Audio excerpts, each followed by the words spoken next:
이강인의 파리 생활이 종착역에 다다랐습니다. 챔피언스리그 우승을 거머쥔 파리 생제르맹이 선수단을 개편할 것으로 점쳐지면서 확실한 2명의 방출 명단을 공개했습니다. 프랑스 매체 최고의 공신력을 인정받는 프랑스 레퀴프는 PSG가 이강인 곤살로 하무스의 올여름 이적을 허용했다. 두 선수 모두 이번 시즌 출전 시간 적었다. 이강인은 공식 45경기에 출전했으나 선발이 제한적이었다. 특히 유럽축구연맹 챔피언스리그에서 4경기에 선발로 나섰다. 16강 이후에는 단 한 번도 선발 출전이 없다고 보도했습니다. 다시금 한국 축구 레전드 중 한 명인 기라드, 기성용의 발언이 재조명되고 있습니다.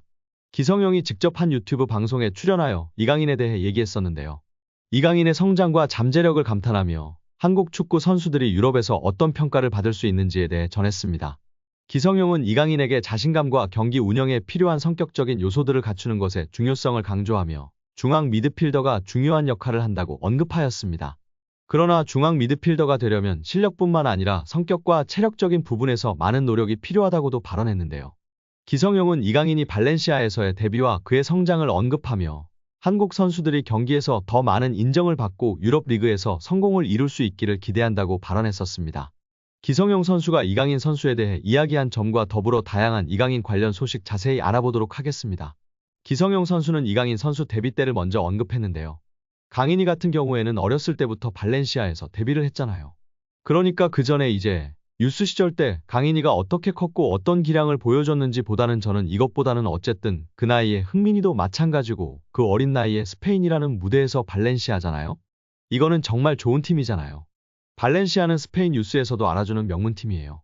거기서 인정받고 대우받으며 데뷔했다는 것 자체가 이미 엄청나게 충격적인 사실이에요. 저는 외국에서 생활을 해서 더욱 와닿았어요. 정말 엄청나게 충격적이었어요. 그리고 이제 그 강인이의 플레이를 보면서 이 친구가 이렇게 볼을 차는구나라는 거를 봤을 때 두 번째 충격을 받았어요. 더 놀라운 건 강인이의 플레이가 작년하고 올해하고 점점 다른 것 같아요. 완전히 다른 모습으로 엄청나게 성장하고 있다는 게 보여지고 느껴져요. 피지컬적인 부분이나 또 경기를 운영하는 부분이 아직 어린 나이임에도 불구하고 엄청나게 빠르게 습득하고 성장하는 것 같아 놀라워요. 한번 이렇게 흡수해서 그거를 경기장에서 자기 것 만들고 성장하고 이게 정말 너무 빠른 것 같아요. 그게 사실은 어려운 건데 이렇게 단시간이 되었다는 게 정말 놀라워요. 그리고 19살, 20살, 21살, 23 이렇게 25살 계속 변하거든요. 강인이가 딱 지금 피지컬적인 부분에서 변화가 저는 있었다고 봐요. 2001년생이니까 물론 본인의 노력도 당연히 있었겠죠. 그러다 보니까 어떤 폭발력이나 그 다음에 드리블을 할 때 이제 결국에는 이 몸이 받쳐줘야 드리블을 할 수 있는 거잖아요. 그런 부분에 있어서는 확실히 작년, 재작년, 작년 올해가 좀 다른 느낌인 것 같아요. 강인이가 보고 있는 미드필더 중앙 포지션은 경쟁이 높고 수비, 중앙 미드필더로서는 기술적으로 뛰어나야 하고 스피드가 좋은 측면과는 다른 특별한 능력이 필요해요.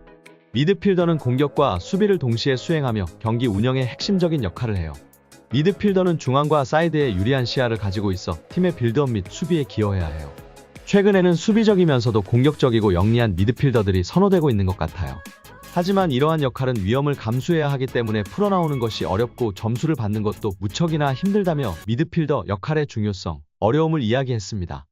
이를 통해 이강인 선수가 중용받는 이유도 명확하게 알 수 있었던 것 같습니다. 현대 축구에서 가장 중요시 되고 있는 볼간수와 탈압박이 가장 장점인 이강인 선수이기 때문에 중용받을 수밖에 없고 여기에 기술적 우위와 적극적인 수비가담까지 있으니 정말 엔리케 감독이 사랑하지 않을 수 없을 것 같습니다. PSG는 아시아 시장을 공략할 수 있고 수입을 늘릴 수 있다며 존재감을 조명했었습니다. 이에 마케팅에도 진심인 EPL 구단이 이강인을 적극적으로 원하고 있는 상황입니다. 글로벌 매체 온더미닛에 따르면 노팅엄 포레스트도 이강인 영입을 눈독 들이고 있다. 파리 생제르맹은 이번 겨울 매각할 수도 있다고 전했습니다. 이어 토트넘이 이강인에게 관심을 보이고 있다. 맨체스터 유나이티드와 뉴캐슬 유나이티드는 PSG와 접촉했다. 매각 가능성을 문의했다고 전했습니다. 이와 함께 이강인은 PSG 주전 경쟁에서 유리한 위치가 아니다고 언급했습니다. 또한 이강인은 아스널과도 연결됐는데요. 스페인 매체 피차에스에 따르면 이강인의 이적료가 4천만 파운드 약 600억으로 붙었는데 맨유가 문의했다고 전했습니다. 영국 매체 디 애슬레틱은 이강인은 아스널이 노리는 선수다. 새로운 도전을 원한다고 전했습니다.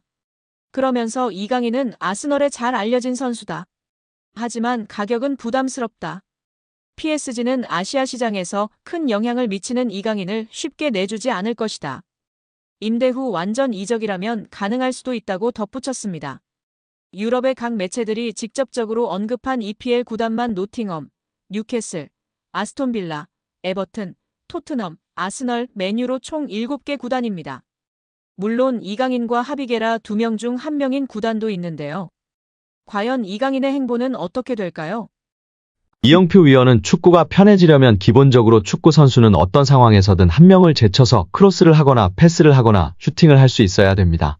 드리블을 통해서 템포를 죽이는 것은 안 좋은 행동이지만 동시에 어렸을 때부터 사이드에서 특히 1대1이 걸리면 한 명을 제쳐서 크로스를 올릴 수 있는 게 안 되면 축구가 어려워집니다. 드리블을 하게 되면 어떤 선수는 한쪽 밖에 못 가, 어떤 선수는 왼쪽 밖에 못 가, 어떤 선수는 오른쪽 밖에 못 가는데 양쪽을 다 갈 수 있는 확실한 기술이 하나씩 있어야 됩니다. 이강인 선수는 3년 이상 기술을 연마해서 양쪽을 다 할 수 있다고 보여집니다. 이강인 선수는 드리블을 잘하려면 스피드가 있어야 하고 중심이 무너진 쪽으로 치면 중심이 무너지는 것을 몸이 자동으로 계산하여 움직여지게 됩니다. 생각하고 드리블을 치는 게 아니라 연습과 노력 끝에 자동으로 움직여지는 것입니다. 여기서 박문성 해설위원이 덧붙였는데요. 맞아요. 이전에 앙리 선수도 인터뷰에서 패널들이 어떻게 그렇게 많은 골을 넣을 수 있었는지 물었을 때 생각하고 계산하고 슈팅을 때린 것이 아니다. 자연스럽게 자동적으로 슛을 하게 되었다고 인터뷰에서 화제가 되었다고 합니다.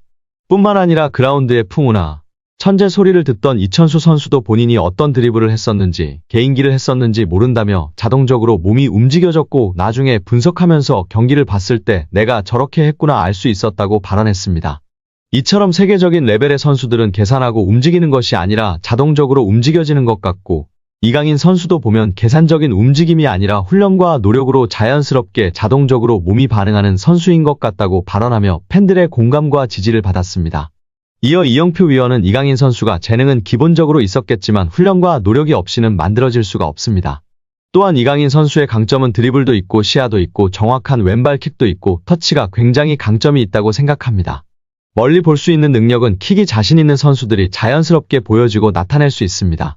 어떤 선수들은 드리블을 잘하는 선수는 자기가 드리블을 보여주고 싶어하고 패스를 잘하는 선수는 패스를 보여주고 싶어하기 때문에 좋은 킥, 멀리 보낼 수 있는 킥이 장점인 선수는 자연스럽게 시야가 넓어지고 시야가 넓은 것처럼 보여지게 됩니다.